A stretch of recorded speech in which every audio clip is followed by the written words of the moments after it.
और एक वो ले आओ पंचिंग बैग, टांग लो। कम से कम 150-200 मुक्का।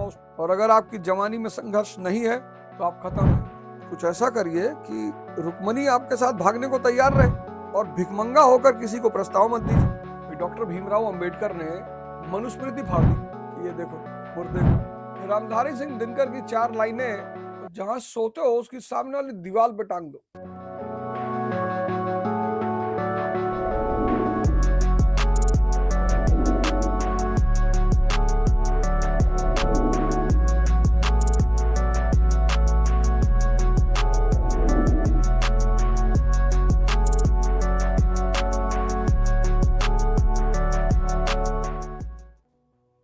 जय हिंद फ्रेंड्स। सर मुझे बहुत गुस्सा आता है, मैं क्या करूं? तुम पेड़ और कोई खोज लो बढ़िया, उसी को जाके खूब गाली दिया करो, रेचन हो जाएगा। और एक वो ले आओ पंचिंग बैग, टांग लो। कम से कम 150-200 मुक्का उस पर दिन में 2 बार मारा करो। सारा जो अंदर गुस्सा दमन है वो बाहर निकलेगा। इसको रेचन कहते हैं। गुस्सा यानी क्रोध, क्रोध यानी आंतरिक दमन का परिणाम।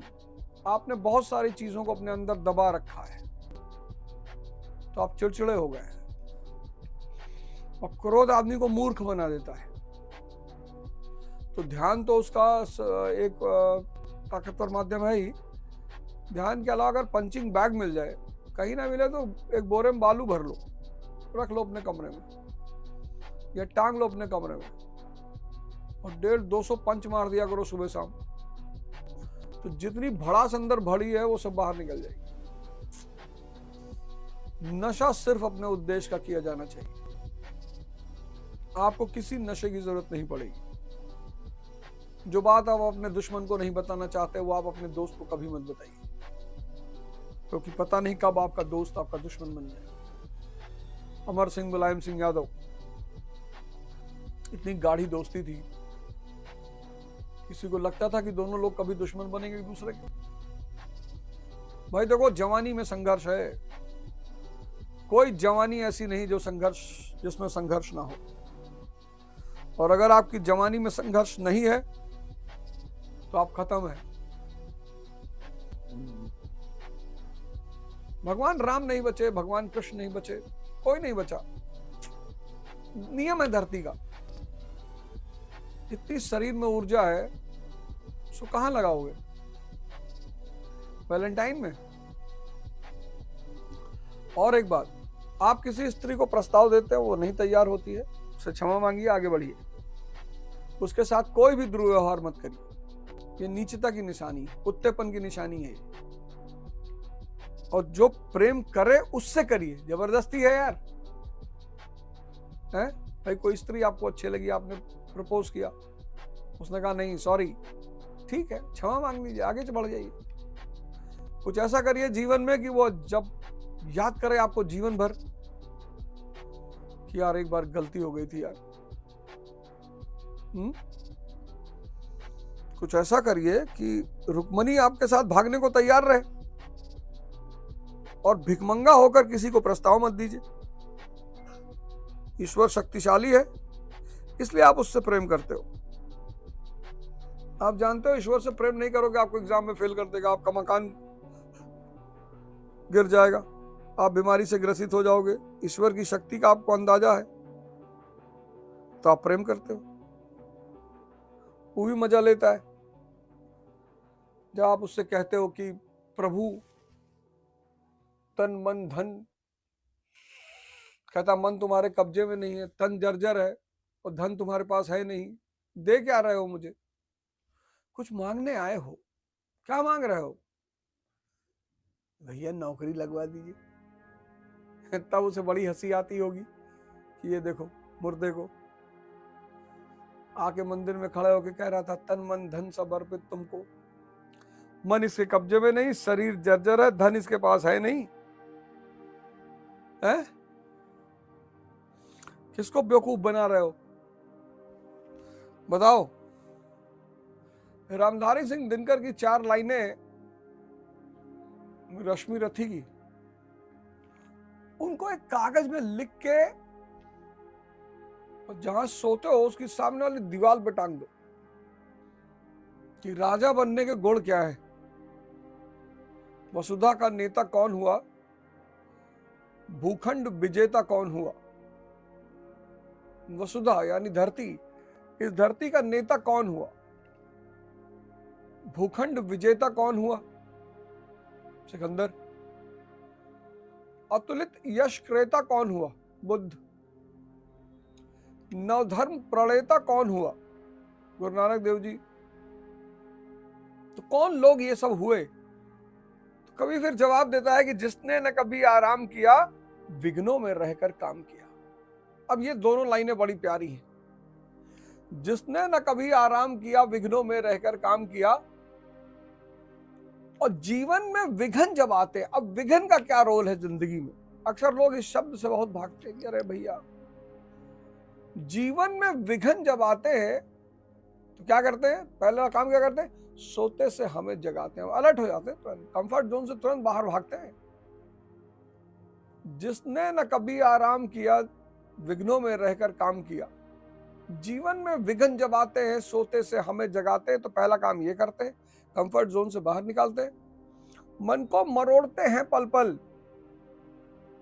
अब मन कंफर्ट जोन में नहीं आ सकता, तो सोने से जगाते हैं, मन को मरोड़ते हैं पल पल, तन को झंझोरते हैं पल पल। तीसरा काम, तो नींद तोड़ी, मन मरोड़ा, शरीर को झंझोड़ा, सतपथ पर हमें लगाकर ही जाते हैं, हमें जगाकर ही। तो चुनौतियां जिंदगी में है तो बहुत अच्छी बात है ना। तो आप जो है अकेलेपन से बचे, क्योंकि अक्सर मन जो है हमला करता है जब आप अकेले हैं। अब भाई सुबह वॉशरूम तो अकेले जाना ही पड़ेगा। कुछ जगह ऐसी जहां आप 2-3 लोगों को लेके जा नहीं सकते कि भैया देखो हमें अकेलेपन से बचा लो, हमारे साथ चलो। उसकी सुविधा है तो वो भी कर लीजिए। तो अकेलेपन से बचिए। साहित्य जो है, अच्छा साहित्य पकड़िए, कोई बढ़िया सी किताब उठाइए और पढ़ना शुरू करिए। चाणक्य का अर्थशास्त्र पढ़ो। भाई डॉक्टर भीमराव अंबेडकर ने मनुस्मृति फाड़ दी, पर उन्होंने चाणक्य का अर्थशास्त्र नहीं फाड़ा। और मजेदार बात यह है कि चाणक्य ब्राह्मण है,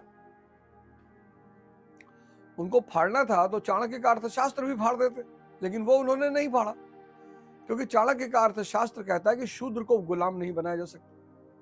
शूद्र को वार्ता का अधिकार है। वार्ता यानी पशुपालन, कृषि, व्यापार, वाणिज्य। और शूद्र को उन्होंने आर्य की श्रेणी में रखा, श्रेष्ठ, जिसको सारे अधिकार हैं, शिक्षा का भी अधिकार है। और पता नहीं कौन तुम लोग को बता दिया कि 3000 साल से जो है ब्राह्मणों ने पढ़ने ही नहीं दिया शूद्रों को।